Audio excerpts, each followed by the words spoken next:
Bonjour à toutes et à tous. Merci beaucoup de nous avoir rejoints pour ce webinaire organisé par le collectif Triplette Rose.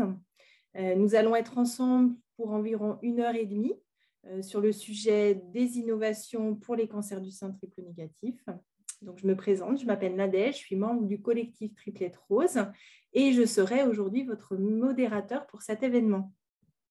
Alors, je vais commencer par quelques informations techniques. Durant le webinaire, vos caméras et micros sont coupés, donc ne soyez pas surpris.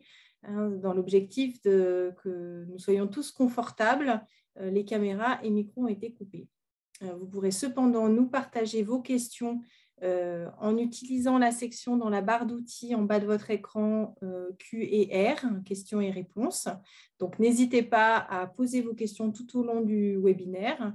Vous pouvez également liker les questions qui sont posées. Ça nous permettra, ça nous aidera à sélectionner les questions qui vous semblent les plus importantes, puisque nous avons en fin de séminaire une session de 20 minutes dédiée aux questions et réponses. Nous espérons pouvoir répondre à un maximum de questions et nous essaierons de faire le nécessaire pour répondre aux questions qui n'auront pas pu être abordées ultérieurement. Donc, sentez-vous libre de poser toutes les questions que vous avez. Donc, nous allons commencer ce webinaire, mais avant tout, je vais vous partager un petit sondage afin de mieux se connaître. Voilà, donc merci d'y répondre. Et donc, la première question, c'est d'où nous rejoignez-vous?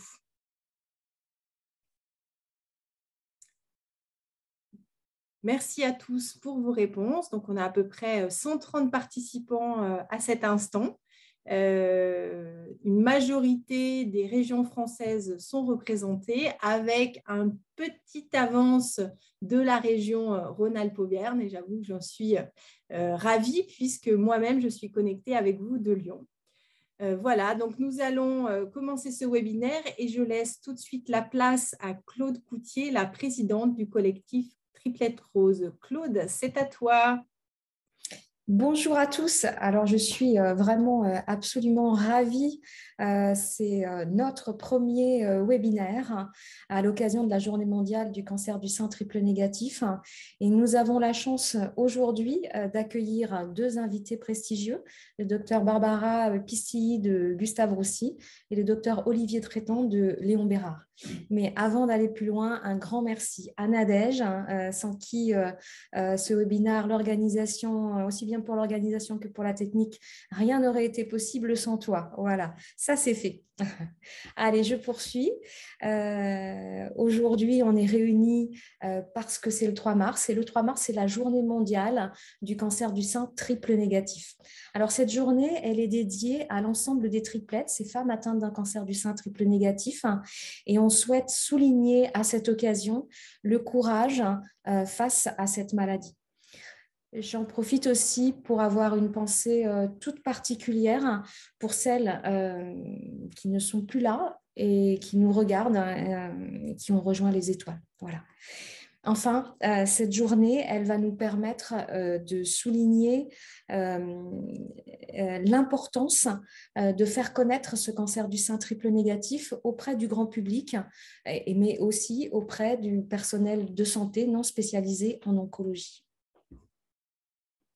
Alors, je vais poursuivre pour vous dire de quoi nous allons parler aujourd'hui. Je vais d'abord vous présenter en quelques mots le cancer du sein triple négatif ainsi que notre nouvelle association, le collectif Triplette Rose.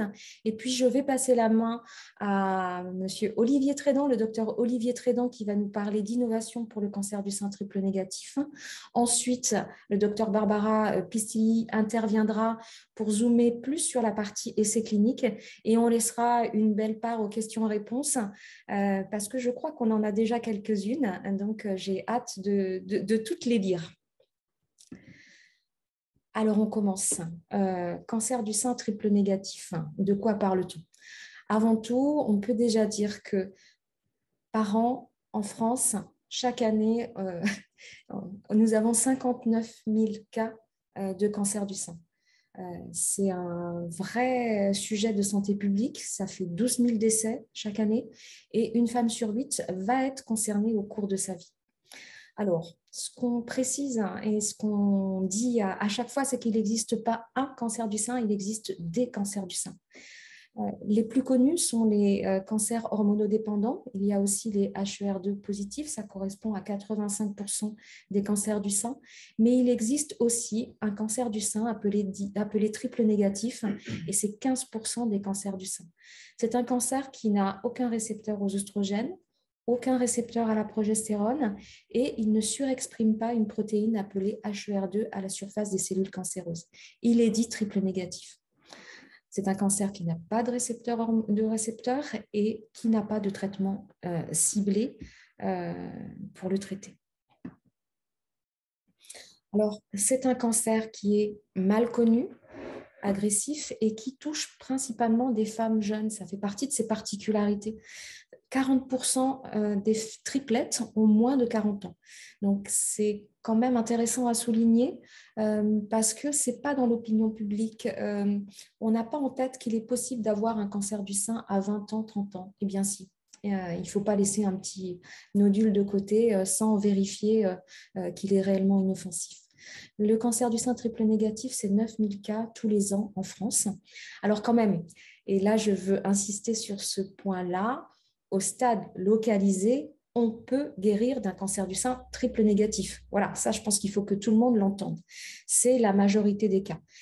Et on guérit d'un cancer du sein triple négatif localisé en suivant un traitement principalement à base de chimiothérapie, chirurgie et radiothérapie.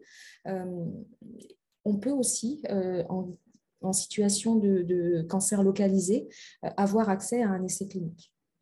Mais ce cancer est effectivement plus agressif que les autres cancers du sein, puisqu'on constate un taux de récidive de 30% dans les 3 ans qui suivent l'annonce du diagnostic. Alors 30%, c'est quand même beaucoup. Et quand je parle de récidive avec métastase, là, il y a un autre chiffre qui est assez dur à entendre, c'est que la médiane de survie pour les triplettes métastasées est de 14 mois. On est donc face à un cancer en situation métastatique qui a un pronostic plutôt défavorable. C'est un cancer qui devient difficile à soigner. On a un nombre de thérapies efficaces très limité. Et quand on est une triplette métastasée, finalement, l'enjeu à partir de ce moment-là, c'est de préserver sa qualité de vie et un gros point, de prolonger notre espérance de vie en attendant l'arrivée de nouveaux traitements qui vont nous permettre de vivre plus longtemps jusqu'à, pourquoi pas, guérir. Voilà. Alors, le collectif, quand même, il faut que je vous parle de la naissance du collectif. C'est notre toute nouvelle association a été créée en décembre de l'année dernière. Elle est née en fait du rapprochement de l'association Les Triplettes Roses qui avait été créée en septembre 2019 et du collectif #mobilisation triplette qui a vu le jour il y a un petit peu plus d'1 an. En fait, suite à la disparition de Dorothée, notre chère amie et triplette présidente de l'association Les Triplettes Roses, qui a disparu il y a 1 an, on a décidé de poursuivre ensemble, en unissant nos forces, notre mobilisation et d'agir pour la cause des triplettes. On a vraiment, nos 2 entités ayant vraiment des objectifs communs, c'était une évidence que de les réunir dans cette nouvelle association appelée Collectif Triplettes Roses. Nous, ce qu'on veut, c'est vraiment améliorer la prise en charge des triplettes, garantir une égalité des chances sur l'ensemble du territoire français et bien évidemment porter la voix des triplettes. Alors, nos actions, avant de les présenter plus en détail, ce que j'ai envie de dire, c'est qu'on n'est pas un groupe de parole, on n'est pas un groupe de soutien, non pas parce que ce n'est pas nécessaire, c'est parce qu'il en existe déjà beaucoup et qui font très bien le travail. Nous, on est un groupe d'action nationale avec une mobilisation orientée autour de 3 grands piliers. Le premier, c'est de faire connaître et sensibiliser ce cancer du sein. Et grâce à vous, grâce à la presse, grâce à la radio, grâce à la télévision. Il y a eu une grande médiatisation l'année dernière, enfin en tout cas une plus grande médiatisation du cancer du sein triple négatif. Et ça, c'est primordial pour porter les piliers suivants.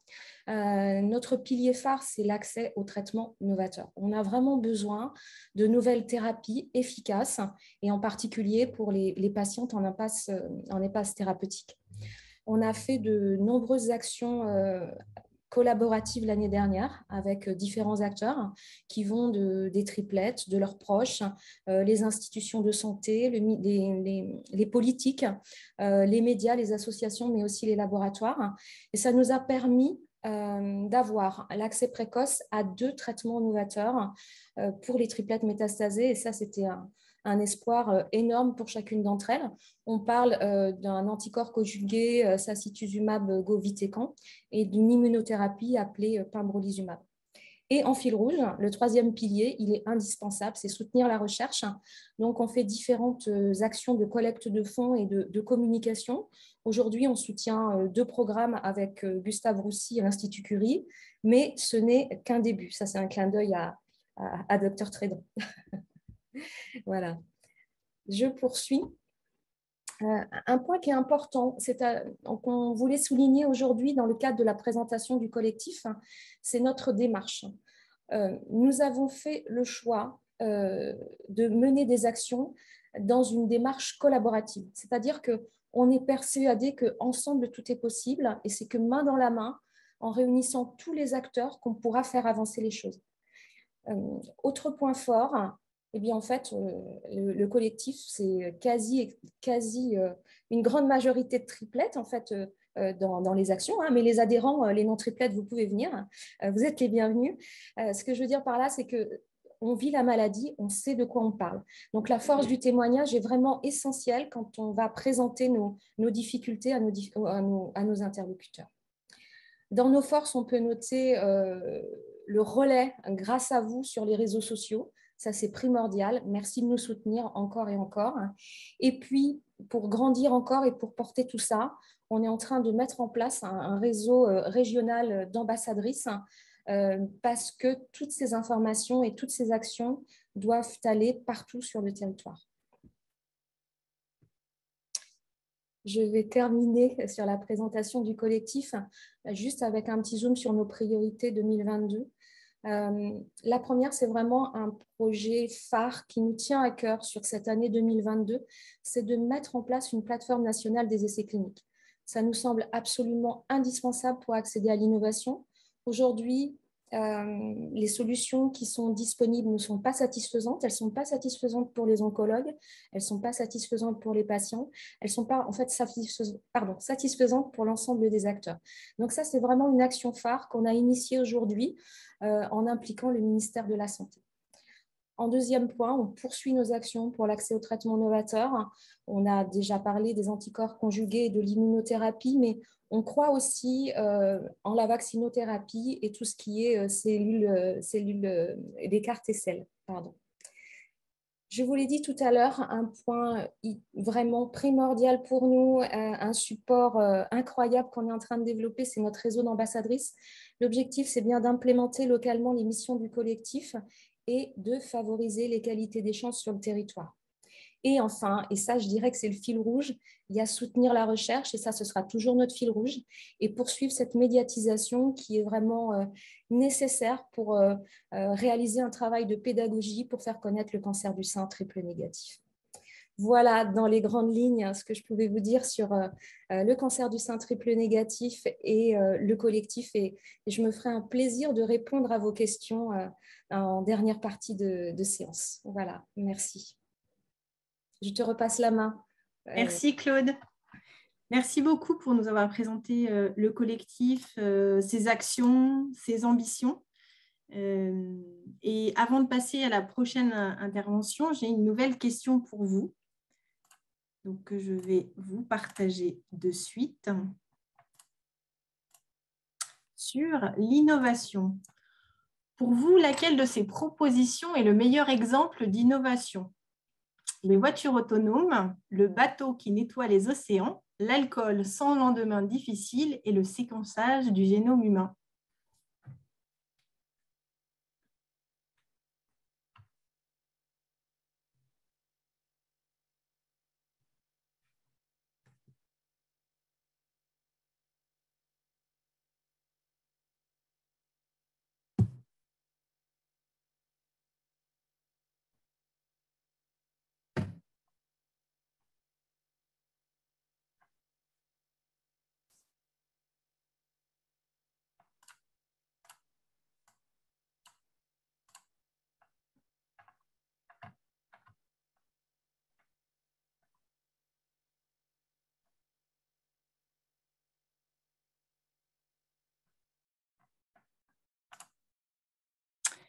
Merci à tous ceux qui ont participé à ce petit sondage. Donc, vous êtes maintenant plus de 200 participants à nous avoir rejoints, à titre indicatif. Donc, on voit bien que vous êtes sensibles à l'innovation écologique, avec le bateau qui nettoie les océans, l'alcool sans lendemain difficile, moyennement les voitures autonomes, mais surtout l'innovation médicale, un petit peu le sujet du jour avec le séquençage du génome humain. Donc, une très belle introduction pour le docteur Olivier Trédan, oncologue médical au Centre Léon Bérard et spécialiste du cancer du sein, qui vient nous rejoindre pour en parler avec vous. Olivier, je vous laisse la parole. Merci beaucoup, Claude. Merci beaucoup, Nadège. Merci de m'avoir invité. Je suis honoré. Je vous suis depuis quelques mois. Je suis admiratif pour tout ce que vous faites. Bravo. Je me suis trompé de réponse. Moi, j'avais mis l'alcool sans lendemain difficile, mais ce n'était peut-être pas la bonne réponse. Donc, ce que j'ai décidé de faire, c'est effectivement de ne pas vous parler d'alcool sans lendemain difficile, mais plutôt d'essayer de vous parler un petit peu d'innovation, effectivement d'innovation thérapeutique dans le cancer du sein triple négatif, avec ce qu'on fait actuellement, ce qui est en train de bouger, ce qui a beaucoup bougé en fait dans l'année 2021, ce qui est en train de continuer à bouger dans l'année 2022. Et vous allez voir, je pense qu'à court et moyen terme, il y a des nouvelles stratégies thérapeutiques qui arrivent spécifiquement donc, pour ce cancer du sein qui, effectivement, il y a quelques années, n'avait pas de solution thérapeutique évidente. Je pense que l'introduction vous a bien planté le décor de ce cancer du sein qui a cette particularité d'avoir l'absence de récepteurs aux hormones et d'avoir l'absence de cette protéine HER2. Et donc, finalement, pour nous, cancérologues, parfois des solutions où on est démunis.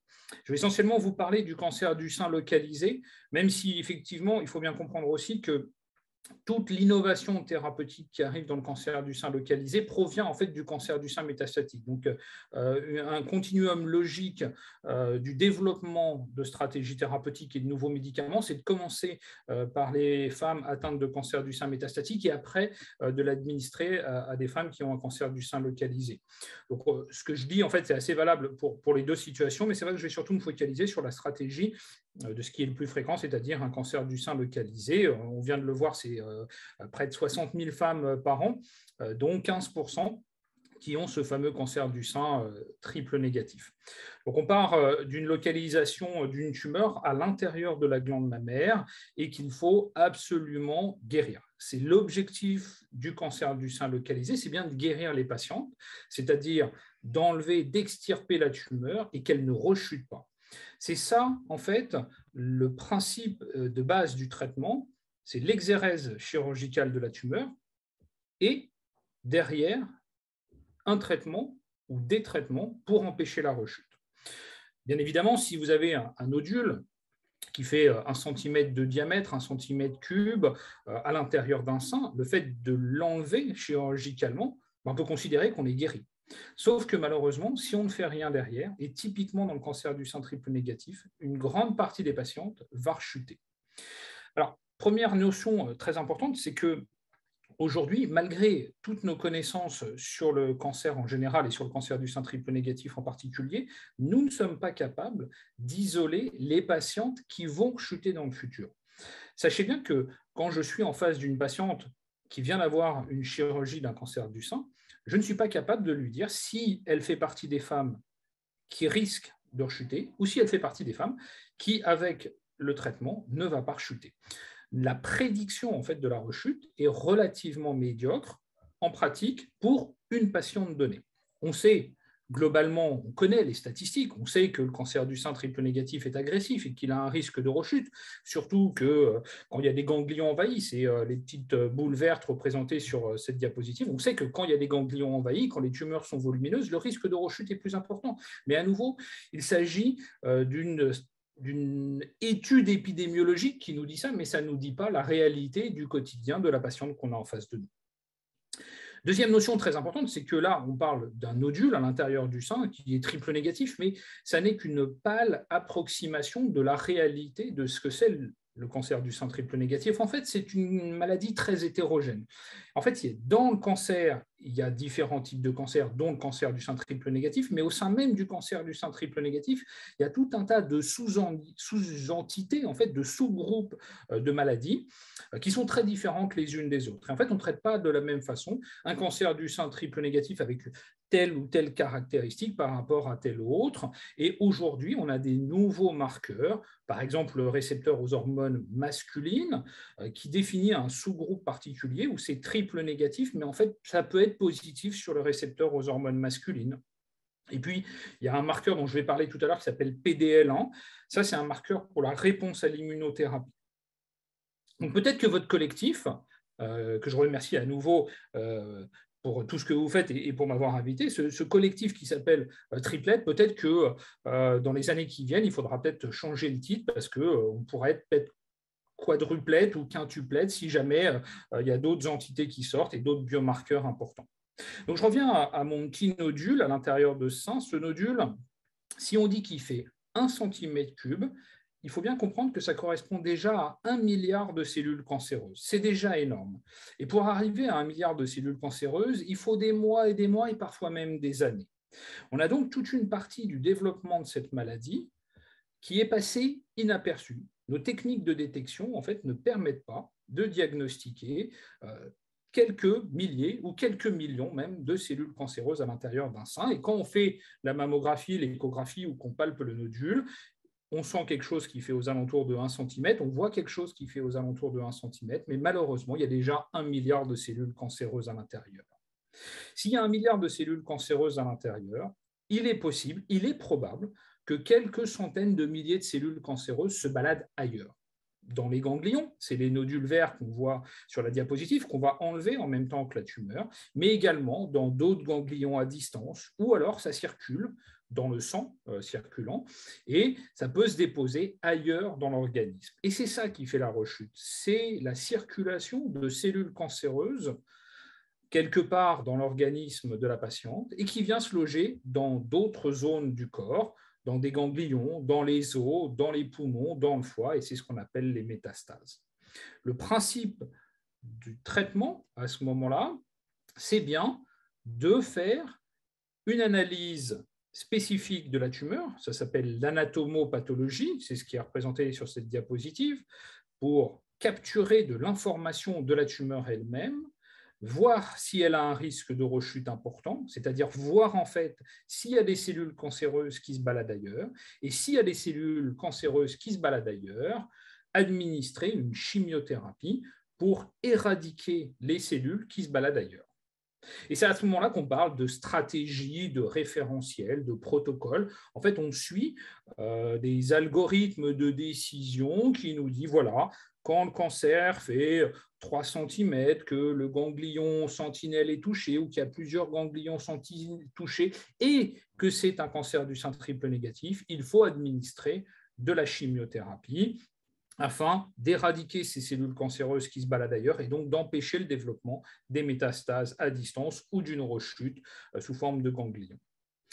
Alors, ces termes, je sais que de temps en temps, ils sont difficiles à comprendre, stratégie, référentiel, protocole, mais ça correspond bien en fait à l'analyse des études qu'on a faites qui définissent bien quel type de patient doit recevoir de la chimiothérapie et dans quelles conditions.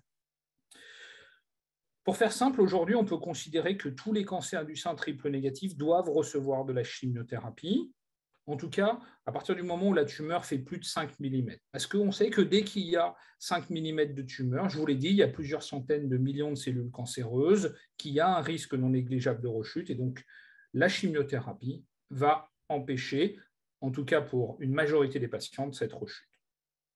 Retenez également que la barre de 2 cm est quelque chose de très important pour notre pratique. Aujourd'hui, on considère qu'il faut faire de la chimiothérapie assez rapidement, je vous l'ai dit, à peu près à partir du moment où les tumeurs font plus de 5 mm, mais la barre de 2 cm, pour nous, définit aujourd'hui l'indication de chimiothérapie néoadjuvante. Néoadjuvante, ça veut dire avant la chirurgie. On décide de commencer par la chimiothérapie afin de réduire le volume tumoral, d'opérer après la chimiothérapie dans de meilleures conditions. Mais au-delà de réduire le volume tumoral, ça nous permet quelque chose de très important qui est maintenant essentiel pour le cancer du sein triple négatif, c'est d'évaluer la sensibilité de la tumeur à la chimiothérapie. Quand vous faites de la chimiothérapie et que vous avez la tumeur en place à l'intérieur du sein, quand vous faites au fur et à mesure cette chimiothérapie, vous évaluez au fur et à mesure la diminution du volume de la tumeur et donc vous êtes capable de dire si la chimiothérapie est efficace ou non. Et donc les patientes seront opérées à l'issue de cette chimiothérapie qui dure souvent 6 mois. Et comme ça, on peut apprécier en anatomopathologie, c'est la photo à gauche, s'il reste des cellules cancéreuses vivaces à l'intérieur de la tumeur. On parle de réponse histologique. L'objectif de cette chimiothérapie néoadjuvante est d'obtenir la réponse complète histologique. Il faut que 100% des cellules cancéreuses soient mortes au sein même de la tumeur. Donc l'objectif pour nous est d'obtenir le maximum de patientes avec une réponse complète histologique. On est un petit peu dans l'escalade des traitements. Alors, on a l'impression qu'effectivement, plus on fait de traitement, plus il y a de toxicité, c'est une réalité, mais plus on fait de traitement, plus il y a de chances pour la patiente d'être en réponse complète histologique et donc de ne pas chuter du cancer. Parce que si 100% des cellules cancéreuses sont mortes à l'intérieur du sein, on peut considérer aussi que 100% des cellules cancéreuses sont mortes à l'extérieur du sein. Les cellules cancéreuses qui se baladent à l'intérieur du corps, dont je vous parlais tout à l'heure, eh ben, elles ont été également éradiquées par la chimiothérapie et les patientes ne rechutent pas. Donc voilà un peu le schéma de chimiothérapie pour employer les noms des médicaments qu'on utilise aujourd'hui dans le cancer du sein triple négatif localisé. C'est cela que vous entendrez parler si malheureusement vous êtes touché par cette maladie, ou c'est cela que vous avez peut-être eu, ou pas, parce que le médicament en vert qui s'appelle pembrolizumab et ce dont on parlait tout à l'heure, l'immunothérapie, arrivé en 2021, et notamment grâce à l'effort du collectif des triplettes. Retenez 3 noms de médicaments en routine pour la chimiothérapie: le carboplatine, le paclitaxel, la doxorubicine. C'est les 3 médicaments qu'on utilise. La doxorubicine, l'épirubicine, c'est un médicament que la plupart d'entre vous, vous devez connaître. C'est le produit rouge qu'on administre pendant la chimiothérapie, qui est un produit assez toxique, hein, qui est difficile à supporter, qui fatigue et qui fait perdre les cheveux. Et puis, le paclitaxel, on appelle le Taxol, et ça s'administre toutes les semaines. Comme je vous l'ai dit, plus on fait de chimiothérapie, plus on a de chances d'avoir des réponses. C'est pour ça qu'il y a le carboplatine qui a été rajouté récemment, qui rajoute encore des chances d'être en réponse complète histologique. Et puis le pembrolizumab, maintenant, est la routine pour le cancer du sein triple négatif en situation métastatique. Et il arrive là dans les semaines qui viennent en situation adjuvante. Une grande nouvelle pour nous, là dans les semaines qui viennent, c'est l'arrivée de ce médicament pour la situation néoadjuvante. Aujourd'hui, si vous êtes traité pour un cancer du sein triple négatif en situation néoadjuvante, vous n'avez pas de pembrolizumab et il va obtenir son autorisation là, dans les semaines qui viennent. Ça va donc devenir le nouveau standard de traitement qu'on peut continuer donc après l'opération. Là où il y a écrit SURG, c'est de l'anglais, excusez-moi, ça veut dire surgery, c'est de la chirurgie. Et la chirurgie, c'est là où on évalue au niveau de la tumeur, s'il reste des cellules cancéreuses. S'il reste des cellules cancéreuses, on a des traitements de rattrapage. Et notamment, il y a beaucoup d'essais thérapeutiques pour ces traitements de rattrapage. Et je pense que Barbara vous en dira un mot tout à l'heure. Donc voilà les noms des médicaments. Donc ça, c'est ce qu'on fait aujourd'hui. Et on a parlé tout à l'heure dans l'introduction d'anticorps conjugués, de nouvelles immunothérapies, de CAR-T-cell, de thérapie ciblée. Et qu'est-ce que c'est que tout ça? Alors, on a une cellule cancéreuse représentée en plein milieu de cet écran. Et la base du fonctionnement de cette cellule cancéreuse, c'est l'ADN, le code génétique. C'était en fait la réponse à la question tout à l'heure.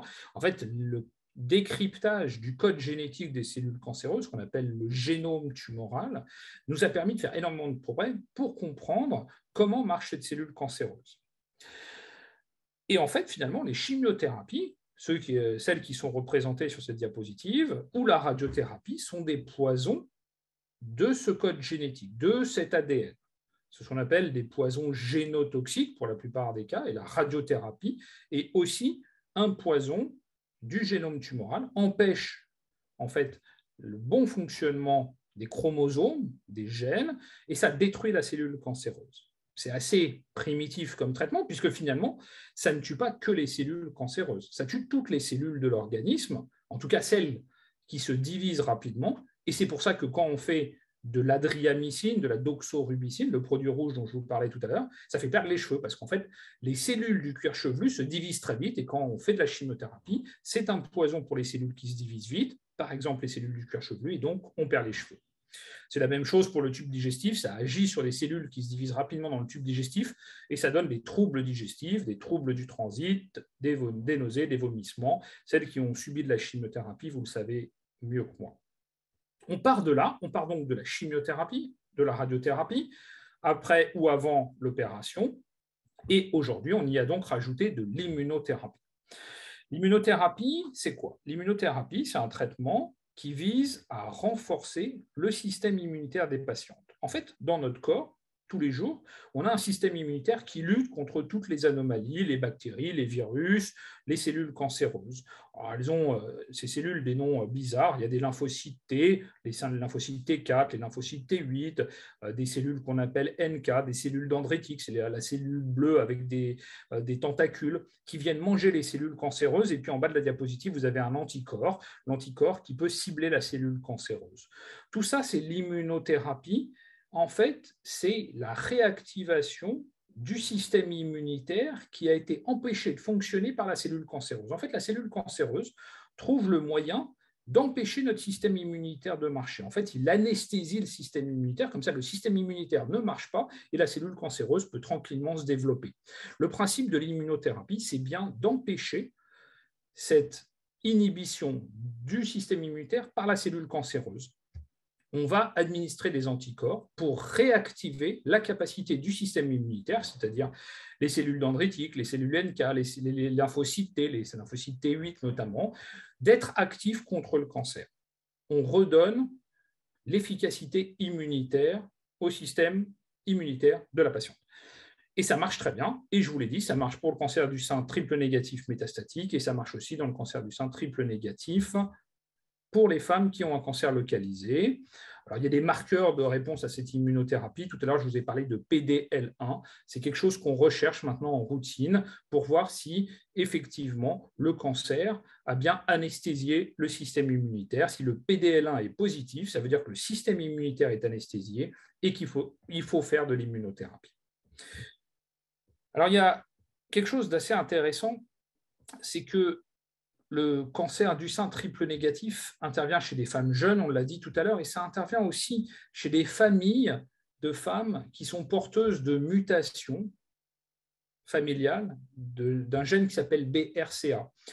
BRCA, c'est aussi un gène, mais c'est un gène qui code pour une protéine qui répare l'ADN. Quand vous avez des cassures de l'ADN, vous avez la nécessité, pour toutes les cellules normales, de réparer l'ADN. L'ADN, en fait, le code génétique, il peut facilement se casser. Quand il se casse, il y a plein de protéines qui arrivent pour réparer cette cassure. Et toutes ces protéines, elles ont des noms compliqués, c'est marqué à droite de la diapositive, et une des protéines les plus importantes, c'est BRCA. Alors, il y a BRCA1, BRCA2, peu importe les détails. Le problème, c'est que certaines femmes et certaines familles, en fait, ont des déficits de BRCA. Ça veut dire que BRCA est anormal, le gène est muté, la protéine ne marche pas, et les cassures d'ADN entraînent le cancer. BRCA qui ne marche pas donne le cancer, notamment le cancer du sein triple négatif. Il y a d'autres mécanismes de réparation de l'ADN. Un deuxième mécanisme de réparation de l'ADN que j'ai marqué sur la diapositive s'appelle un mécanisme de réparation par excision de base. Peu importe le nom, mais il faut quand même retenir le nom de la protéine qui permet la réparation par excision de base. Cette protéine s'appelle PARP. On a inventé un médicament qui est un inhibiteur de PARP. Si vous inhibez PARP, il n'y a plus de réparation des cassures simples brun. Et si vous n'avez pas BRCA, il n'y a pas de réparation des cassures double brun. Vous avez maintenant un médicament, enfin vous avez plusieurs médicaments, qui sont des inhibiteurs de PARP et qui empêchent toute réparation des cassures de l'ADN chez les femmes qui ont BRCA. Aujourd'hui, une femme qui est porteuse d'un gène BRCA muté va recevoir un inhibiteur de PARP en post-opératoire pour empêcher son risque de rechute. Alors, ce n'est pas systématique, hein, c'est pour certains types de cancers, mais ça marche très bien et ça rajoute encore de l'efficacité pour lutter contre le cancer et empêcher la rechute. Alors, on a parlé ensuite des anticorps conjugués. Alors, les anticorps conjugués, c'est aussi à base d'anticorps, mais ce n'est pas de l'immunothérapie. L'anticorps, il reconnaît la cellule cancéreuse. Il reconnaît la cellule cancéreuse en fait, du cancer du sein triple négatif et il va s'y fixer. Sauf que sur cet anticorps, on a mis un petit lien, on a appelé ça un linker, pour y adjoindre une molécule de chimiothérapie très très toxique, en fait, qui est 100 fois plus puissante que la chimiothérapie qu'on utilise par voie intraveineuse. Donc vous avez votre anticorps qui reconnaît la cellule cancéreuse, qui vient s'y fixer et qui permet de délivrer à la cellule cancéreuse de fortes doses de cet anticorps très toxique, de cette chimiothérapie très toxique. Là, c'est le produit rouge qu'on appelle la toxine. C'est ça l'anticorps conjugué, c'est délivrer de fortes doses de chimiothérapie à l'intérieur des cellules cancéreuses. Ça marche très très bien. On a entendu parler du nom de médicament tout à l'heure, utilisé pour le cancer du sein métastatique, triple négatif, ça s'appelle le sacituzumab govitecan. Alors, je suis désolé, hein, le nom des médicaments est absolument effroyable. Le sacituzumab govitecan, c'est un des anticorps conjugués. Il y a des nouveaux anticorps conjugués qui arrivent tous les jours, peut-être pour le cancer du sein triple négatif, et qui ont des noms encore plus compliqués.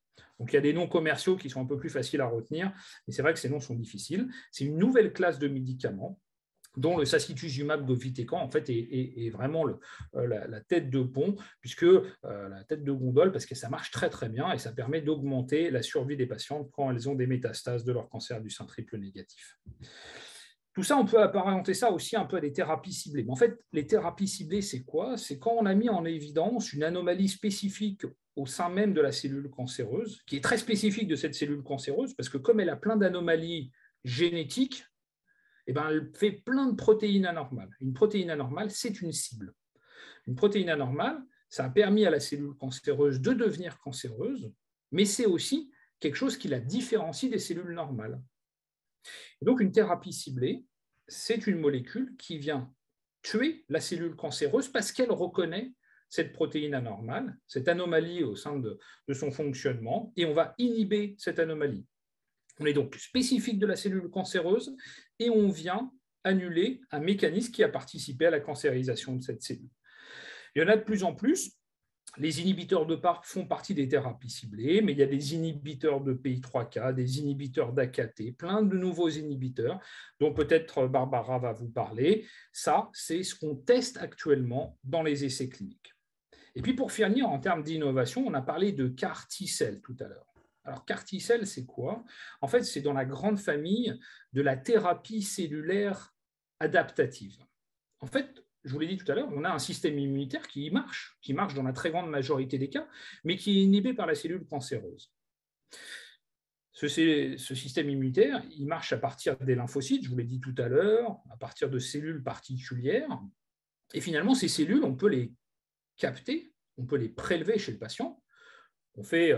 En fait, comme quand on donne le sang, on récupère les cellules du sang, les globules blancs, et on va, au laboratoire, retravailler ces lymphocytes. En fait, ces lymphocytes, ils ont la capacité de reconnaître la cellule cancéreuse. Mais en fait, cette capacité, elle n'est pas très bonne à l'intérieur du corps du patient. Donc, on va travailler ce lymphocyte à l'extérieur du corps du patient et on va le booster. On va lui donner le maximum de capacité de reconnaître le cancer du patient en le stimulant, en le faisant reconnaître tout un tas d'antigènes, c'est-à-dire ce qui permet de reconnaître le cancer. Et on va amplifier cette réponse immunitaire, on va faire développer les lymphocytes à nouveau en dehors du corps du patient et les réinjecter au patient. On va réinjecter son propre système immunitaire, mais excessivement stimulé au laboratoire. Ça s'appelle les CAR T-cells, les lymphocytes T à TCR modifiés, ça a à nouveau des noms très compliqués. C'est de la thérapie cellulaire à partir des propres cellules du patient qu'on réinjecte, qui sont particulièrement stimulées contre le cancer. Ça marche très bien dans des formes d'hémopathie, les cancers du sang, comme les leucémies, ça marche dans certains types de cancers solides. C'est en cours de développement dans le cancer du sein. Pour l'instant, c'est très préliminaire, c'est vraiment le futur. Et donc voilà, on a ce cancer du sein. Hier, on ne faisait que des opérations, parfois de la chimiothérapie. Aujourd'hui, on fait de l'immunothérapie, on fait des thérapies ciblées, des inhibiteurs de PARP, des anticorps conjugués et tout un tas d'autres stratégies thérapeutiques qui arrivent et qui sont en cours de test. C'est le topo de Barbara. On avait très peu de solutions dans le cancer du sein triple négatif il y a quelques années. On en a de plus en plus. Et toutes ces solutions thérapeutiques sont des vrais espoirs pour les patients parce que ça change la nature du cancer. On arrive à le contrôler plus facilement, on arrive à avoir des rémissions plus prolongées et on arrive à des vraies guérisons. C'est vraiment une période très enthousiasmante et c'est aussi grâce à vous, le collectif des triplettes. Je vous remercie de m'avoir donné la parole et puis je suis bien évidemment à votre disposition pour des questions. Merci beaucoup, Dr Trédan, pour cette intervention très intéressante. Je vous confirme, nous avons beaucoup de questions que nous gardons bien précieusement pour la partie questions-réponses. Et avant de passer à la suite avec le docteur Barbara Pistilli, je vous propose à nouveau un petit sondage, cette fois sur les essais cliniques. Pourquoi fait-on des essais cliniques? Pour essayer de nouvelles cliniques, pour permettre aux malades de bénéficier de traitements ou pour approfondir les connaissances des équipes médicales.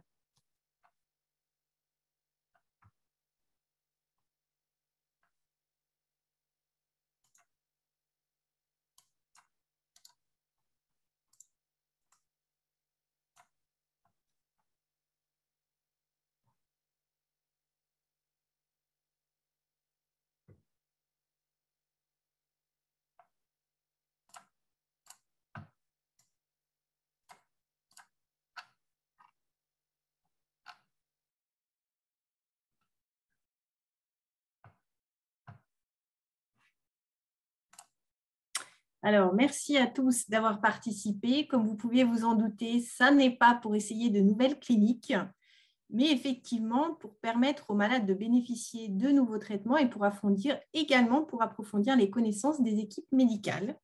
Mais je vais laisser la parole au docteur Barbara Pistilli qui vous en dira bien plus que moi sur le sujet. Donc, le docteur Barbara Pistilli est oncologue médical et chef du comité de pathologie mammaire à Gustave-Roussy. Barbara, je vous laisse la parole. Merci beaucoup. Merci. D'abord, merci pour l'introduction. C'est parfait. C'était la bonne question pour introduire cette présentation. Je voudrais d'abord remercier les collectifs pour plusieurs raisons. D'abord, pour tous les soutiens aux patients, mais surtout aux médecins aussi, aux chercheurs. Et aussi parce que moi, j'ai découvert cette journée grâce au collectif. C'est Nadège, Claude, Lidat qui m'ont expliqué que c'était la journée mondiale du cancer du sein triple négatif. Donc, merci encore pour ça. Et donc, ce matin, j'ai informé tous les patients que j'ai vus en consultation que c'était la journée mondiale du cancer du sein triple négatif. Et merci aussi à Olivier parce qu'il a déjà abordé pas mal des sujets que je vais aussi représenter aujourd'hui dans ma présentation. Donc, je vais la partager d'abord. J'espère qu'il soit visible pour tout le monde. Donc, ma présentation sera d'abord sur deux sujets. Le premier, c'est qu'est-ce que c'est, comment on peut accéder à l'innovation, voir les essais cliniques. Donc, comment ça fonctionne les essais cliniques. Et je vais faire une présentation assez simple, mais qui est, je trouve, assez importante pour comprendre pourquoi il y a toujours un certain délai entre les premières expériences cliniques et donc les premières évidences d'efficacité d'un certain médicament et la mise sur le marché. Et pourquoi chaque phase de l'expérimentation clinique, ça prend beaucoup de temps. Et la deuxième partie de ma présentation sera plutôt sur un programme qui s'appelle Compass, qui est un gros programme qu'on est en train de démarrer à Gustave-Roussy, grâce aussi au collectif, à votre soutien, et qui est un programme qui vise une population particulière des patients avec un cancer du sein triple négatif, qui sont les patients à rechute précoce.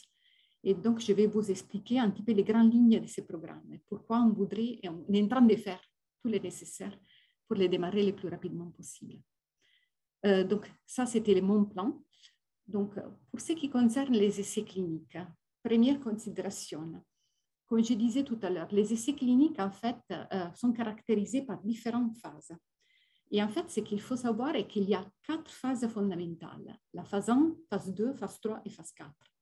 Quelles sont les différences? En fait, un essai clinique de phase 1, c'est l'essai clinique dans lequel le médicament est expérimenté pour la première fois dans les humains. Donc, c'est la situation dans laquelle on doit connaître d'abord quelle est la sécurité et la tolérance de ces médicaments pour des sujets qui pourraient être des sujets volontaires sains ou même des sujets malades qui ont un certain type de maladie et donc un certain type de cancer aussi. Donc, cette phase, ça comporte aussi l'utilisation des doses croissantes de la thérapie pour arriver à comprendre quelle est la dose maximale qui peut être utilisée dans les phases suivantes de la recherche. Et donc, c'est une partie de l'expérimentation qui se déroule sur une population qui est plutôt limitée. Je l'ai indiqué dans la base de la slide, 30-50 patients, généralement pas plus que ça.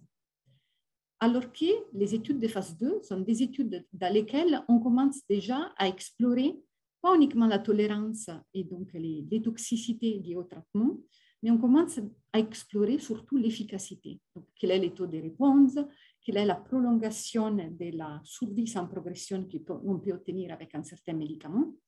Et cette phase 2, ça pourrait être une phase 2, on peut dire, plutôt simple, où il y a l'utilisation de la seule thérapie expérimentale, donc tout le monde a les mêmes traitements, ou peut-être même une phase 2 randomisée, c'est-à-dire il y a un tirage à sort, une partie des patients reçoit un traitement standard, une partie des patients reçoit le traitement expérimental.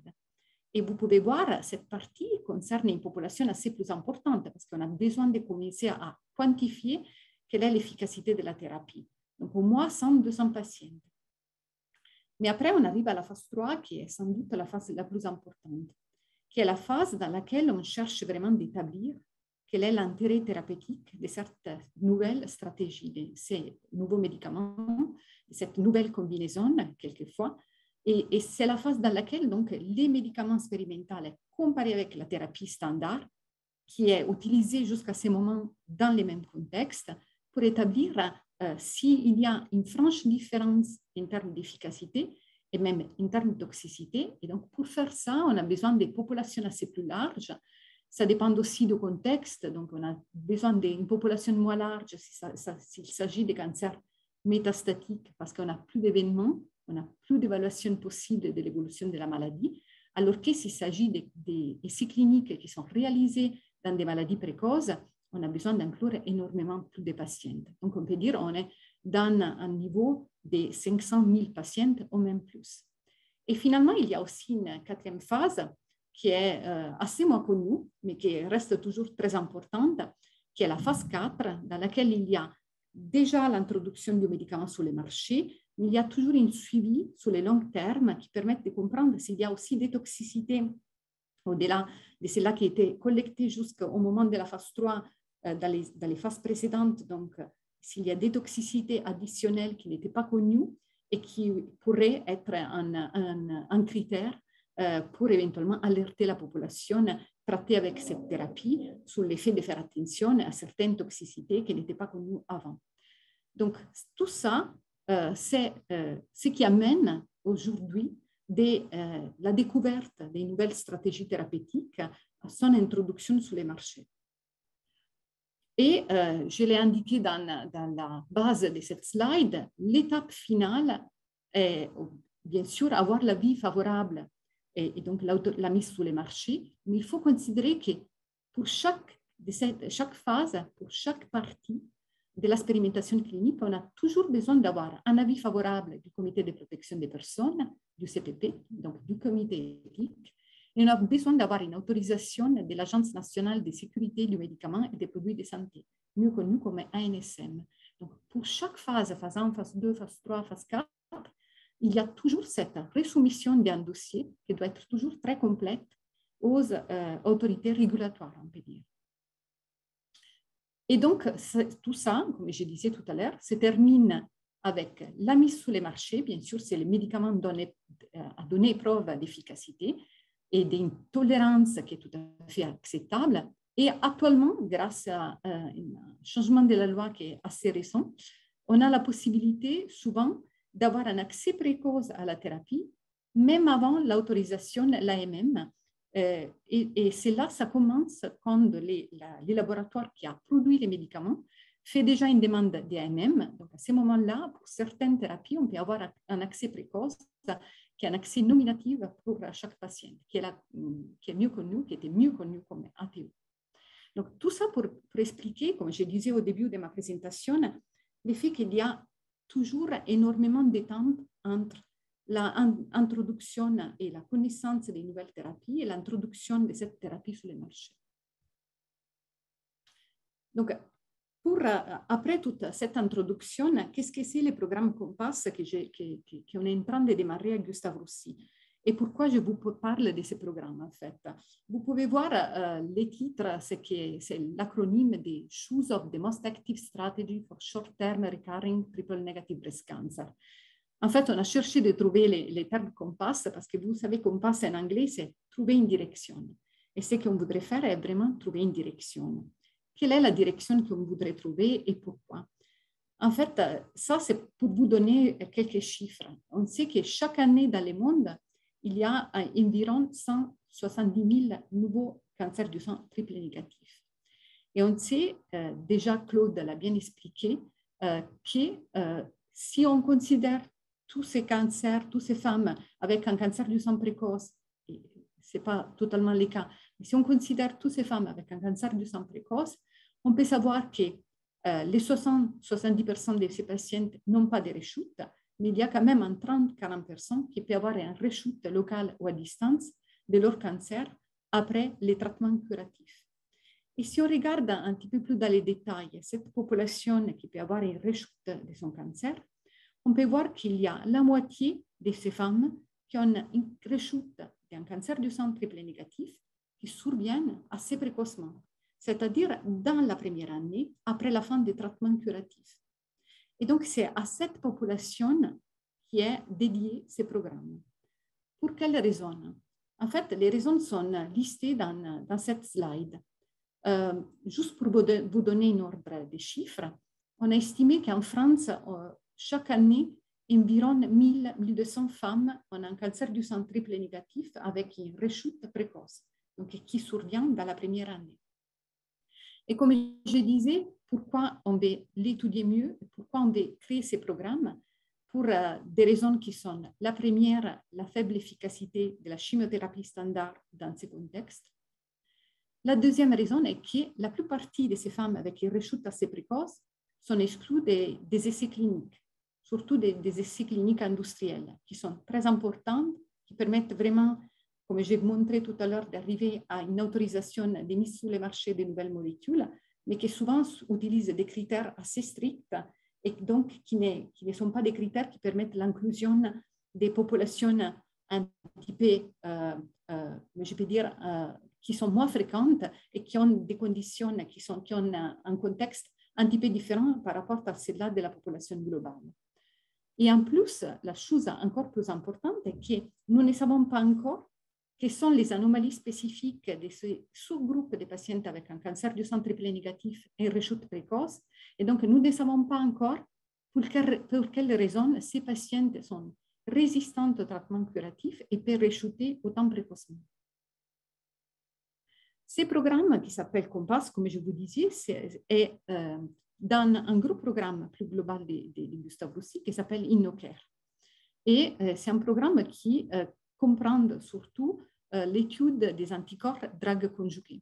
Le docteur Trédan, Olivier, a bien expliqué que les anticorps drug conjugués sont aujourd'hui une stratégie assez importante dans les cancers du sang triple négatif pour plusieurs raisons. D'abord parce qu'ils ciblent certaines protéines de la surface cellulaire qui sont souvent surexprimées dans les cellules du cancer du sang triple négatif. Et de l'autre côté, parce que ça permet d'avoir une puissance de la chimiothérapie assez importante avec assez moins de toxicité et finalement donc de garder la thérapie pour très longtemps. Donc, les programmes InnoCare, qui comprennent Compass, un programme sur les anticorps bispécifiques, un autre sur les anticorps drug conjugués, a un aspect, une base, un socle, on peut dire, qui est celui-là de mettre ensemble des équipes de recherche de base et translationnelles avec les équipes cliniques.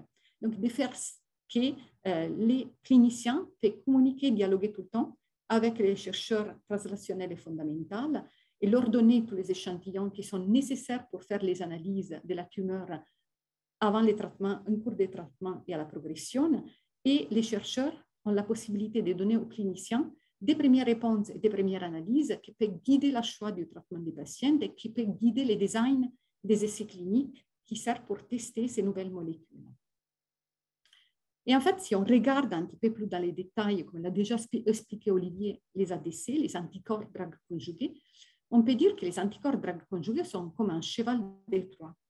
Pourquoi? Parce qu'en fait, il y a cet anticorps qui a les linkers, et les linkers, ça semble paradoxal, mais c'est la partie la plus importante de cette molécule, et la chimiothérapie. Donc, la chimiothérapie est véhiculée dans les cellules tumorales grâce à l'anticorps, mais surtout grâce au linker. Pourquoi ça? Parce que la technologie du linker est extrêmement complexe. C'est peut-être la partie la plus complexe dans la construction de ces molécules, et c'est là qui permet vraiment de délivrer la chimiothérapie uniquement dans les cellules tumorales et d'empêcher le plus possible son relargage dans la circulation sanguine. Donc, c'est juste pour comprendre de façon assez simple, très basique, quelle est la différence entre une chimiothérapie classique et une chimiothérapie par les anticorps drug conjugués. On peut voir la chimiothérapie classique, elle se distribue un petit peu partout, alors que les anticorps drug conjugués ont la possibilité de véhiculer la chimiothérapie qui est dans les cellules tumorales, parce que, comme je disais tout à l'heure, il y a des protéines de la surface de la cellule tumorale qui s'appellent antigènes, qui sont reconnus dans l'anticorps et qui permettent l'internalisation de l'anticorps. Et comme ça, on va donner plus de puissance possible à la chimiothérapie. On peut utiliser, une chimiothérapie très puissante qui est véhiculée directement dans les cellules tumorales et réduire le plus possible les effets secondaires. Et ça semble, je pense, assez surprenant que si on regarde l'histoire des ADC, moi je la trouve toujours très intéressante. La première idée des ADC, c'est une idée qui est née en 1900, en début du XXe siècle, par ce monsieur qui a été Paul Ehrlich, qui était prix Nobel pour la médecine, et qui en fait, il avait imaginé, on peut dire, il avait rêvé une sorte de balle magique qui permettait de délivrer des traitements toxiques pour les cellules tumorales ou même pour les infections uniquement dans les cellules qui étaient malades et en évitant le plus possible les cellules saines. Donc, c'était vraiment une sorte de premier rêve de la médecine de cette époque qui s'est réalisé au cours du temps. Vous pouvez voir, les premiers essais cliniques avec les ADC remontent à 1980, mais après, il y a eu une vingtaine d'années, ou même une trentaine, dans lesquelles rien ne s'est passé. Pourquoi? Parce qu'en fait, comme je disais tout à l'heure, la technologie des ADC, créer les anticorps conjugués, est assez compliquée. Et on arrive finalement à 2009-2010 avec l'introduction de la première génération des ADC. Et aujourd'hui, nous sommes largement dans la troisième génération, qui sont des ADC qui ont des chimiothérapies, donc qui lient des molécules toxiques et des toxines qui sont de plus en plus puissantes et qui ont des linkers qui sont de plus en plus stables pour éviter des toxicités supplémentaires. Donc, ça, c'est un cartoon hein, c'est pas une réalisation que j'ai faite, c'est une réalisation qui est faite par Guillaume Montagnac, qui est le chef de ces programmes, de la partie scientifique de ces programmes. C'est un chercheur fondamental et qui l'a fait pour bien expliquer comment ça marche les anticorps drug conjugués. Donc, je l'utilise tout le temps parce que je les trouve assez utiles. Donc, ça, c'est un anticorps drug conjugué. Dans ce cas-là, c'est le trastuzumab deruxtecan que tout le monde connaît, mais ça pourrait être un des autres sans aucun problème. Donc, il se lie à la surface de la cellule tumorale, il rentre dans la cellule tumorale, et finalement, ce qui se réalise dans la cellule tumorale est qu'il est internalisé par un système qui s'appelle endosome-lysosome. Et ce qui arrive dans les lysosomes, c'est qu'il y a des protéines qui permettent de couper les linkers et donc de libérer la chimiothérapie. Et cette chimiothérapie arrive au noyau de la cellule tumorale. Une fois qu'il y a la libération de la chimiothérapie dans les noyaux de la cellule tumorale, il y a cet endommagement de l'ADN. Par exemple, pour le sagituzumab govitecan, la chimiothérapie est un inhibiteur de la topoisomérase 1 qui arrive au niveau de l'ADN et qui empêche donc l'ouverture de la double brine de l'ADN et ça empêche donc à la cellule tumorale de se répliquer. Et tout ça, ça permet finalement donc d'avoir une destruction assez importante des cellules tumorales et cette destruction importante des cellules tumorales permet aussi d'activer les cellules du système immunitaire. C'est pour ça qu'il y a assez gros intérêt actuellement pour les ADC, mais surtout pour la combinaison des ADC avec l'immunothérapie. Parce qu'on a de plus en plus l'impression que ce type de molécule peut donner une destruction assez importante des cellules tumorales et d'activer ensuite les systèmes immunitaires. Donc, avec toute cette introduction, qu'est-ce qu'on va faire dans les programmes Compass? Dans les programmes Compass, comme je disais tout à l'heure, on va inclure des patients qui ont une rechute précoce d'un cancer du sang triple négatif et on va faire des combinaisons des anticorps drug conjugués d'abord, ensuite des anticorps bispécifiques avec différents types de molécules. L'idée, c'est de les combiner avec l'immunothérapie, pour la raison que je viens de vous expliquer, mais aussi avec des traitements ciblés que le Dr Tredan a déjà mentionné. Ça pourrait être les inhibiteurs de PARP, les AKT inhibiteurs, qui sont des molécules qui pourraient rendre la cellule encore plus sensible aux anticorps drug conjugués, parce que ça permet vraiment d'utiliser des molécules qui sont synergiques par rapport au payload, à la chimiothérapie, qui est véhiculée par l'anticorps. Donc, toutes ces molécules, ces différentes combinaisons seront évaluées par un steering committee. Ce steering committee est en charge aussi de la rédaction du protocole, donc de l'essai clinique, qui doit passer toutes les phases que j'ai expliquées tout à l'heure. On commencera bien sûr par des études de phase 1 et de phase 2 et qui permettra aussi un adressage des patients de l'extérieur et en collaboration bien sûr avec les autres hôpitaux qui vont adresser les patients qui correspondent à ces caractéristiques. Bien sûr, dans le cadre de ce programme, on a prévu de faire une collection, une biopsie de la tumeur assez régulière, c'est-à-dire au moment du début du traitement, donc à baseline, avant de démarrer la thérapie, une biopsie pendant la thérapie et ensuite au moment éventuellement de la progression. Tout ça pourquoi? Parce que par la biopsie, mais aussi par les prélèvements sanguins, on peut mieux comprendre les mécanismes d'action de ces molécules, comment interagissent les molécules qu'on va combiner et comprendre quels sont les patients qui peuvent mieux bénéficier d'une certaine combinaison et quels sont les patients qui peuvent mieux bénéficier d'une autre combinaison.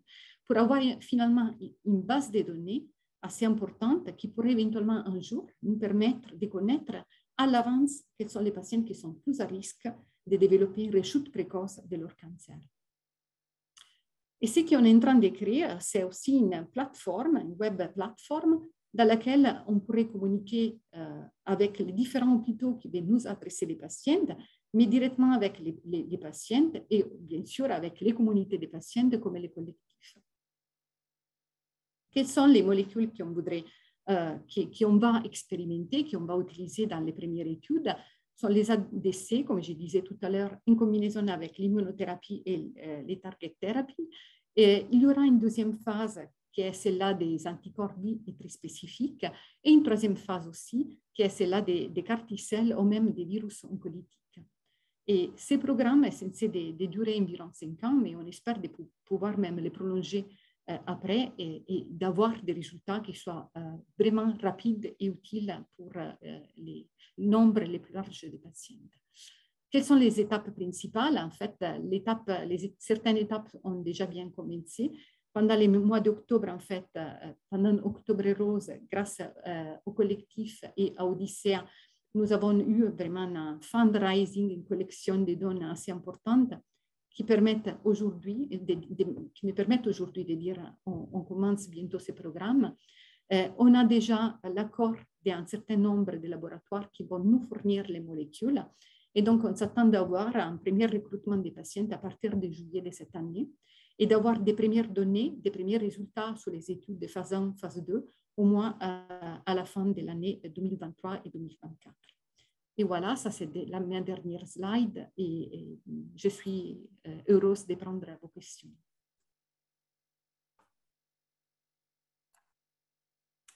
Merci beaucoup, Barbara, pour cette présentation. Merci à tous pour toutes vos questions. On va commencer pour une question assez simple pour Claude par rapport au collectif. Claude, est-ce que tu peux nous en dire un petit peu plus sur les ambassadrices et surtout comment devenir ambassadrice, puisqu'on a des participantes et participants qui semblent intéressés.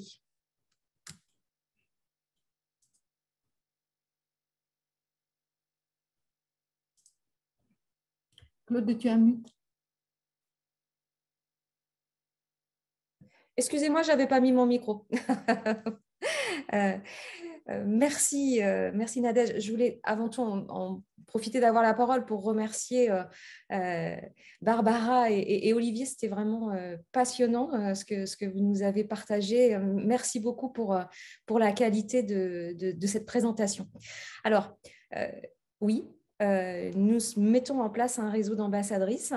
Aujourd'hui, on a 9 ambassadrices toutes récentes, toutes nouvelles. Elles sont particulièrement dynamiques, particulièrement engagées. Et donc, on a décidé de lancer très prochainement un recrutement d'une promotion 2022. Donc, on va lancer ces recrutements sur fin mars. On communiquera largement sur nos réseaux sociaux, mais on communiquera aussi via notre site web. Donc, c'est pour ça que j'ai affiché nos coordonnées là pour vous les partager. N'hésitez pas à aller sur le site du collectif et à nous suivre sur les réseaux sociaux. Vous allez recevoir très rapidement toutes les informations. Notre objectif aujourd'hui en termes de recrutement d'ambassadrices, c'est d'avoir à minima 2 ambassadrices par région d'ici à la fin de l'été. Voilà. En espérant avoir répondu à vos questions. Merci Claude. On va aborder maintenant le sujet des traitements. Et donc, comme vous nous l'avez dit, docteur Trédan, il n'y a pas un seul type de cancer du sein triple négatif. Hein, il y a énormément de sous-populations de maladies différentes. Donc, nous ne pourrons malheureusement pas traiter les cas individuels dans les réponses que vous allez nous partager. Donc, on va essayer de faire une réponse plus globale. Est-ce que vous pouvez nous rappeler comment se fait le choix du traitement? Pour les patientes, on a des questions du type est-ce que la radiothérapie est obligatoire? Pourquoi il n'y a pas de chimio néoadjuvante si la tumeur est inférieure à 2 cm? Est-ce qu'on administre telle ou telle molécule en première ligne de chimiothérapie? Donc, est-ce que vous pouvez nous rappeler un petit peu comment se fait ce choix de traitement? Donc, je vous ai sorti le mot référentiel, guidelines, recommandations. Mais en fait, ce qu'il faut bien comprendre, c'est que quand on est dans notre activité quotidienne, ce qu'on a en face de nous, c'est une patiente qui a une histoire, qui a peut-être d'autres maladies par ailleurs, et son cancer a certaines spécificités. Je vous l'ai dit, le cancer du sein triple négatif, ce n'est pas une seule et même maladie, c'est une maladie qui peut être très hétérogène. Et donc, il y a ces grandes recommandations. Je vous ai dit la chimiothérapie pour les tumeurs de plus de 2 cm, mais finalement, parfois, on fait quand même de la chimiothérapie néoadjuvante pour une tumeur qui fait 15 ou 18 mm. Parfois, on fait de la radiothérapie, on en fait même souvent, mais parfois, on n'en fait pas parce que dans certaines conditions, il n'y a pas d'indication à en faire. Parfois, on fait des chimiothérapies comme la doxorubicine, dont je vous ai parlé, de la drigamycine, le produit rouge. Mais ça, ce n'est pas une chimiothérapie qu'on peut faire, par exemple, pour une femme qui a des problèmes cardiaques parce que c'est une chimiothérapie qui est toxique pour le cœur. Et donc, finalement, on a des recommandations générales. Une patiente qui a d'autres maladies, d'autres problèmes, d'autres préoccupations, et un cancer qui a des caractéristiques propres. Et c'est en fait ce mélange des trois qui fait qu'on va adapter le traitement à chaque situation. Finalement, ce qu'on appelle la médecine personnalisée, ce n'est pas que des thérapies très compliquées, c'est surtout s'adapter à la patiente qu'on a en face de nous, à son histoire, aux caractéristiques de sa maladie. Alors, si vous avez été confronté au cancer du sein, vous verrez qu'il n'y a pas que la taille, il y a le grade, il y a les emboles, il y a parfois un truc qui s'appelle le KI67, il y a plein de marqueurs maintenant nouveaux, il y a l'extension de cette maladie, et c'est tout ça qui fait que parfois on fait de la chimio, parfois on n'en fait pas, parfois on fait du carboplatine, parfois on n'en fait pas, parfois on fait des rayons, parfois on n'en fait pas. On s'adapte vraiment à chaque patiente. Merci beaucoup. Les questions suivantes vont plutôt traiter de la récidive. effectivement, comme le disait une des participantes, on aimerait être enfin rassuré sur notre espérance de vie. Donc, il y a un commentaire que j'ai beaucoup apprécié. Effectivement, je suis une triplette en rémission depuis 2016, c'est possible. Et oui, c'est possible, donc il ne faut pas l'oublier. Ce taux de récidive, est-ce qu'il est lié au stade du cancer au moment du diagnostic initial? Donc, la réponse est oui. C'est tout le projet en fait, du dépistage systématique pour la population par mammographie. Si toutes les femmes doivent faire une mammographie, ce n'est pas pour les embêter, c'est bien pour découvrir très précocement le cancer. Si vous avez la détection de votre tumeur quand elle fait quelques millimètres, vous avez beaucoup plus de chances de guérir définitivement que si elle fait 5, 8 ou 10 centimètres. C'est bien l'objectif de la mammographie. Donc oui, quand on a une petite tumeur, on a des grandes chances de guérir et à nouveau, la majorité des patientes qui sont pris en charge en France sont définitivement guéris de leur cancer, même du cancer du sein triple négatif. Et vous nous avez partagé les différentes options de traitement en disant que les traitements marchent globalement bien. Il y a une des questions qui est pourquoi la médiane de survie des triplettes métastasées n'a pas augmenté depuis quelques années si ces traitements marchent si bien? Excellente question. Donc, merci Nadège.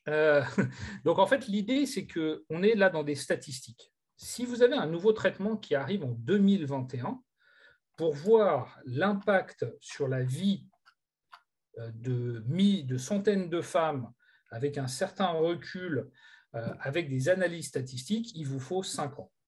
Donc, je pense qu'on verra l'impact de ces nouveaux traitements, ceux dont on a parlé à l'instant, que dans 5 ans. Mais aujourd'hui, où ils viennent juste d'arriver, on n'est pas capable en fait, de capturer le changement qui s'est produit en termes de survie des patientes. Mais moi, j'en suis persuadé. Dans quelques années, on dira le cancer du sein triple négatif. Maintenant, la survie est meilleure de façon statistique. Et il y avait une dernière question par rapport à cette médiane de survie de 14-15 mois. Est-ce qu'on parle bien d'une médiane de survie pour le stade métastatique, pour les cancers métastatiques ou en localisé en général? Non, on parle du cancer du sein métastatique. La première chose, déjà, c'est peut-être définir ce que c'est qu'une médiane. Peut-être qu'on n'est pas tous au courant de ce que c'est qu'une médiane. Une médiane, c'est un chiffre qui nous donne exactement le milieu, en fait. C'est-à-dire que quand on dit la médiane est à 15 mois, 18 mois, ça veut dire que 50% des patientes vont vivre plus de 15 ou 18 mois. Donc aujourd'hui, si on vous diagnostique des métastases de votre cancer du sein triple négatif, il ne vous reste pas 15 mois à vivre. C'est que 50% des patientes vont malheureusement mourir dans les 15 mois qui suivent, mais 50% vont vivre au-delà de 15 mois. Et on espère monter comme ça ce chiffre de médiane à 2 ans, à 3 ans, et on espère peut-être beaucoup plus longtemps. Mais on ne parle que de la situation où il y a des métastases graves, quand il y a des métastases dans le foie, dans les poumons.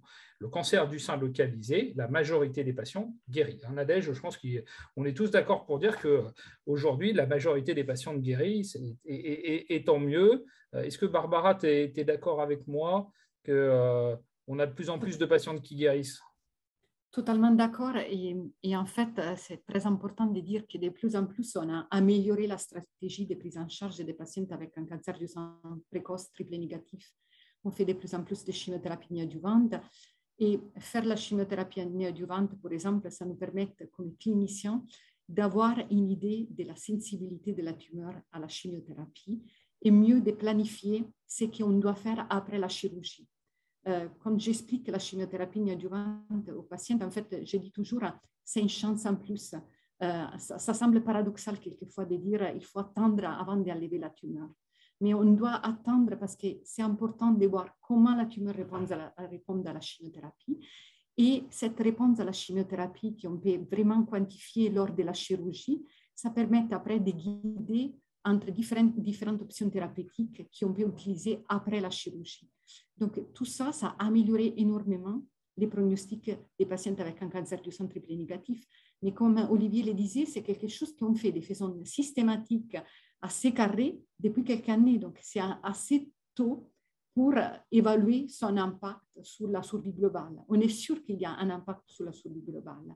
Peut-être que chacun dans son coin voit de plus en plus de patients qui vivent bien longtemps après ce type de stratégie assez complexe. Mais on n'est pas encore dans des données publiées, des grosses bases de données publiées qui peuvent nous quantifier exactement cette amélioration de la quantité de vie. Merci pour cette réponse, tous les deux. Merci pour cette réponse très complète. Tout à l'heure, on a parlé de traitement de façon générale. On a quand même quelques questions plus précises sur l'immunothérapie, notamment qui est concerné par l'immunothérapie. Et notamment, il y avait une question autour de patients avec des maladies auto-immunes. Qui est concerné et comment on peut accéder à l'immunothérapie? Alors, aujourd'hui, quand vous avez des métastases d'un cancer du sein triple négatif, il y a un marqueur dont j'ai parlé qui s'appelle PDL1. S'il n'y a pas le marqueur PDL1, on n'a pas d'immunothérapie en routine. On sait que l'immunothérapie ne marche pas systématiquement. Donc, ça ne marche quand il y a des métastases que quand on a le marqueur PDL1. Donc, c'est quelque chose que vous pouvez demander à votre médecin si vous êtes touché par cette maladie. Demandez à votre médecin si vous avez le marqueur PDL1. À nouveau, on est dans le début de l'immunothérapie. Il y a des nouvelles immunothérapies qui arrivent avec de nouveaux marqueurs. Mais aujourd'hui, pour le pembrolizumab, qui s'appelle Keytruda, ça n'est que pour les PDL1A positifs. Quand on est en situation de cancer du sein localisé, en situation de chimiothérapie néoadjuvante, aujourd'hui, personne ne peut avoir de l'immunothérapie en dehors d'un essai clinique parce que le pembrolizumab, donc le Keytruda, n'arrivera que dans quelques semaines. Et là, il est probable, ce n'est pas encore tout à fait sûr, mais il est probable que ce soit pour toutes les patientes, quel que soit le PDL1. C'est-à-dire que l'étude qui a évalué le pembrolizumab montre que ça marche pour toutes les patientes. Donc, il faut attendre qu'il y ait l'autorisation d'utilisation de ce médicament. Grâce au collectif Triplette, il y a une grosse pression sur les payeurs, sur ceux qui vérifient en fait que le médicament doit être administré et remboursé. Donc, le collectif des triplettes agit là en ce moment pour que justement le pembrolizumab soit disponible pour toutes les patientes. Donc voilà, ça dépend des situations et ça dépend des marqueurs. Je confirme, on a bien répondu au dossier. Génial, merci Claude. Merci beaucoup. On a aussi également de nombreuses questions concernant les essais cliniques. Alors d'abord, une ou deux questions un petit peu générales. Combien de temps en moyenne, on sait bien que ça va être différent d'une étude clinique à une autre, mais en moyenne, combien de temps entre la phase 1 et la phase 4 pour un essai clinique? Ça, c'est un temps assez variable. Mais c'est une excellente question et je suis contente qu'on puisse l'aborder aujourd'hui parce que je pense qu'il y a pas mal de choses à faire dans ce contexte. Alors, dans la phase 1, à la mise sur les marchés d'un essai clinique, d'un médicament, ça pourrait être un minimum de 8 ans, on peut dire, jusqu'à un maximum de 10 ans, même plus. La question aujourd'hui est est-ce qu'on peut réduire ces temps? Comment on peut les réduire? Donc, un des objectifs, par exemple, des Compass, sera celui-là de chercher de faire des essais cliniques assez petits et assez dynamiques, dans lesquels on doit vraiment rapidement identifier si une certaine combinaison des deux molécules est efficace dans ces patients avec une rechute précoce ou pas. Et quel est l'objectif aujourd'hui? L'objectif est celui-là de réduire de plus en plus les différentes phases. Par exemple, il y a de plus en plus de médicaments qui arrivent à avoir une autorisation de mise sur les marchés sans passer par la phase 2. Mais il y a eu une phase 1. De la phase 1, il y a déjà un signal d'activité qui permet d'arriver directement à une phase 3, des comparaisons avec une thérapie standard. Et cela, ça permet de raccourcir ces temps. Et ça, c'est vraiment le point fondamental, en fait. Pourquoi? Parce que sinon, il y a une perte de chance pour énormément de patients, ça c'est clair. Et de l'autre côté, il y a une dispersion des ressources assez importante, parce que vous comprenez, faire un essai clinique assez coûteux, ça demande énormément de ressources, et l'effet de raccourcir les temps et d'arriver à des molécules, à identifier plus précocement quelles sont les molécules efficaces dans certains contextes, ça permet d'avoir une réduction des coûts, mais surtout d'avoir plus de patients qui peuvent avoir accès à une certaine thérapie. Merci Barbara. On avait aussi une question sur les critères d'inclusion. Alors, il y avait une personne qui exposait son cas et qui disait que voilà, elle était séropositive avec une charge virale indétectable. C'est un exemple parmi d'autres, mais et cela l'empêche de rentrer dans les essais cliniques. Donc, est-ce qu'il y a un moyen de passer outre cette interdiction et est-ce que vous pouvez nous expliquer un petit peu plus ces critères d'inclusion dans les essais cliniques? Oui, en fait, tous les essais cliniques ont des critères d'inclusion et de non-inclusion ou exclusion qui sont assez stricts. Quels sont les objectifs de ces critères en fait? Les critères, surtout on peut dire que les critères d'inclusion servent pour identifier une population de patients qui soit homogène et comprendre quelle est l'activité d'une certaine molécule, d'une certaine combinaison sous cette population. Donc les critères d'inclusion sont plutôt pour délimiter, pour carrer quelle est la population sur laquelle on va faire l'expérimentation. Les critères de non-inclusion ou d'exclusion, c'est pour éviter la participation à l'étude des patients qui pourraient avoir certaines comorbidités ou certaines conditions qui pourraient rendre la combinaison plus toxique. Mais c'est une hypothèse en fait, parce qu'on ne peut pas les savoir à l'avance.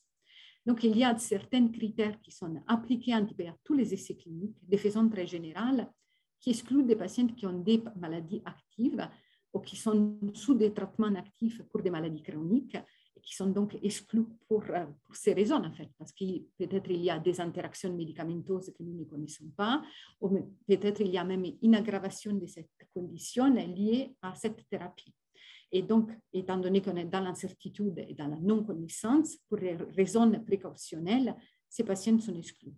Je suis totalement d'accord sur le fait qu'avoir une séropositivité aujourd'hui qui est bien contrôlée, surtout sur le long terme, doit surtout être reconsidéré comme un critère, comme quelque chose qu'on doit éliminer parmi les critères de non-inclusion aux essais cliniques. Ça, c'est vraiment important. C'est une réflexion qu'on est en train de faire. C'est une réflexion qu'on est en train de faire même dans ces programmes. L'idée de ces programmes est de chercher d'avoir des critères plutôt larges et d'avoir donc une participation des patients à l'expérimentation qui soit le plus proche possible de ce qu'après on retrouve dans la vie réelle. Parce que c'est important aussi pour nous, pour les cliniciens, de savoir si on peut utiliser un certain médicament avec des comorbidités associées, alors que cette association n'était pas du tout évaluée lors de l'expérimentation clinique. Donc ça, c'est fondamental. L'autre aspect fondamental, et c'était un petit peu la question qui était posée à Olivier, c'est que de plus en plus, on est en train d'élargir aussi les critères de participation à l'immunothérapie. On sait aujourd'hui qu'il y a des conditions des maladies auto-immunitaires qui n'ont pas de risques particuliers si on utilise l'immunothérapie. Et donc, même dans ce sens, il y a un travail de plus en plus important qui est en train de se faire pour élargir de plus en plus la participation des patients et l'accès des patients aussi à l'immunothérapie standard en dehors des essais cliniques, même s'il y a des maladies auto-immunitaires. D'accord. Et donc là, on a beaucoup de retours par rapport au programme COMPASS et de nombreuses patientes qui partagent leur cas particulier et qui demandent comment peut-on faire pour rentrer dans ce programme? Est-ce que vous pouvez nous en dire un peu plus comment ça va se passer et comment ça peut se passer pour elles? Oui, donc je pense que la chose fondamentale est d'avoir les autorisations que j'expliquais tout à l'heure et on est en train de faire toutes les soumissions. Et l'autre chose importante est qu'on a, comme je disais dans ma présentation, on est en train de créer cette plateforme. Et cette plateforme, ça permettra vraiment aux centres, mais aussi aux patients, de nous adresser rapidement une synthèse de leur dossier et de leur répondre en fait, oui, vous avez les caractéristiques pour entrer dans les programmes COMPASS qui s'adressent à cette population spécifique. Donc, l'utilisation de cette plateforme, je pense que c'est vraiment fondamental parce que ça permet de donner des réponses assez rapides.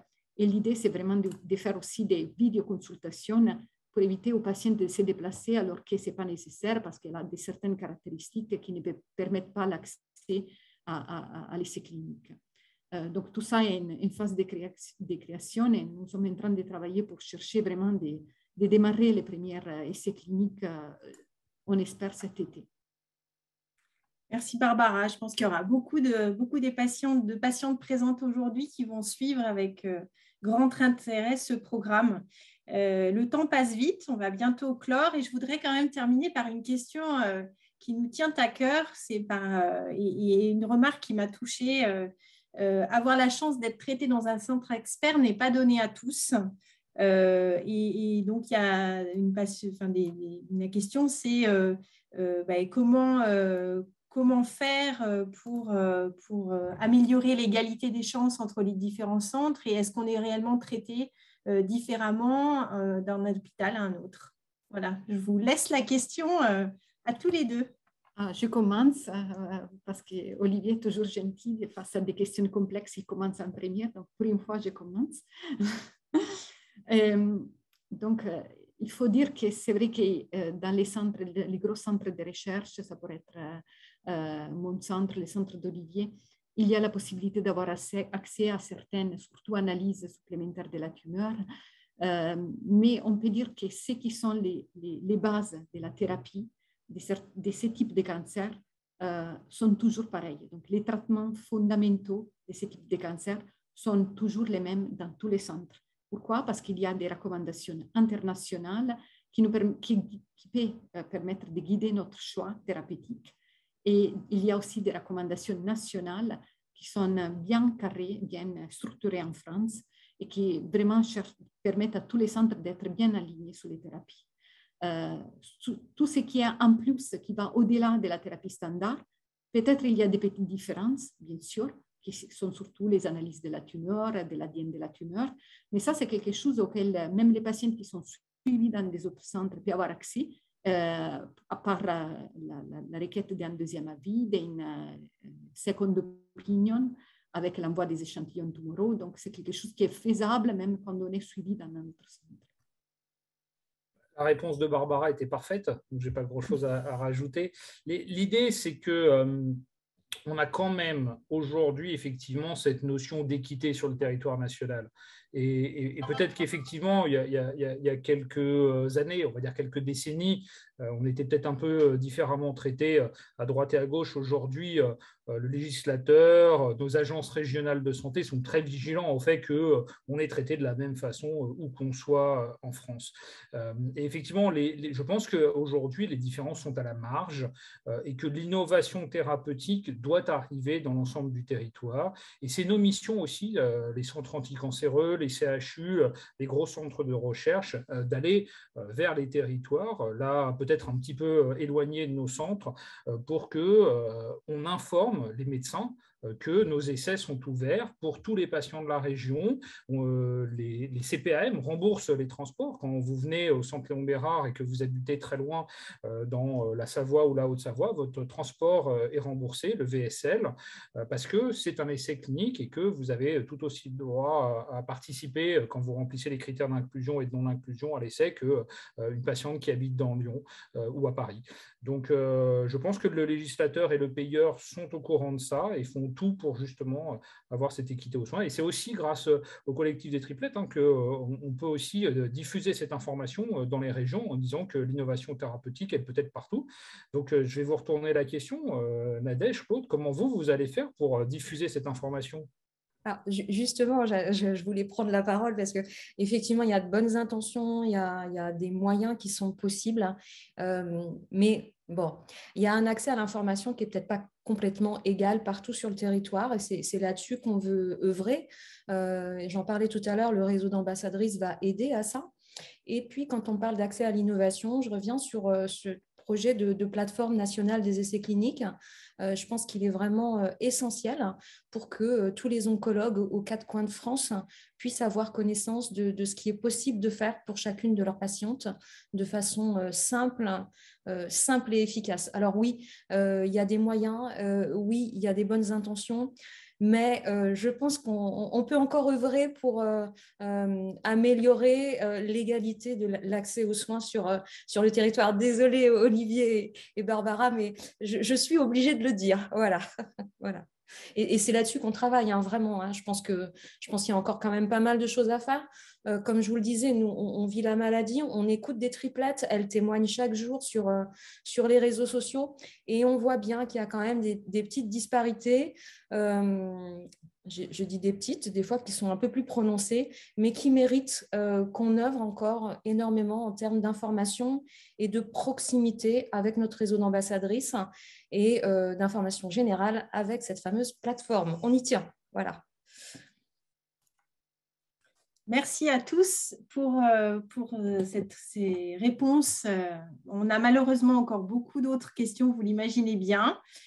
Donc, on n'a pas pu répondre à tout et toutes les aborder, mais on tâchera de trouver un moyen de répondre au mieux aux questions que vous avez posées. Donc, on va clore ce webinaire et Claude, je te laisse la parole. Merci. Mais moi, je suis ravie. Vraiment, vous étiez nombreux. C'est incroyable. On se disait, mais combien nous aurons de participants? J'ai vu à un moment 230. Voilà, c'est immense. Merci à tous. Merci à tous parce que pour la qualité de vos interventions, Olivier, Barbara. Merci à toute l'équipe du collectif qui a permis d'organiser ce webinaire. Merci à chacun et chacune aussi d'avoir relayé sur les réseaux sociaux. On continue notre mobilisation. Si vous voulez nous soutenir, adhérer. Vous n'avez pas besoin d'être triplette pour être adhérent au collectif. Adhérer, c'est soutenir les triplettes. Donc, venez nous rejoindre. Vous aurez un replay de cette journée. Je sais qu'on nous l'a déjà demandé. Et puis, ça va vraiment nous porter pour faire de nouveaux webinaires. D'ailleurs, on va vous envoyer un questionnaire et on va vous demander quels seraient les thèmes que vous aimeriez voir abordés sur le cancer du sein triple négatif. En tout cas, un immense merci à tous.